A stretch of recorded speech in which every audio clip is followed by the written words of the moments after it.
You ask Tiger to solve. This deals with linear equations with one unknown. The final result is x equals -11/4. Let's solve it step by step. Swap sides. Group all constants on the right side of the equation. Subtract 7 from both sides. Simplify the arithmetic.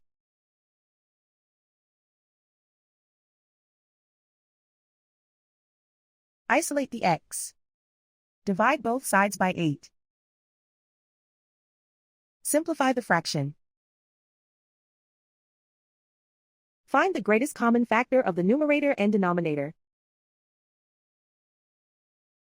Factor out and cancel the greatest common factor. And so the final result is x equals -11/4.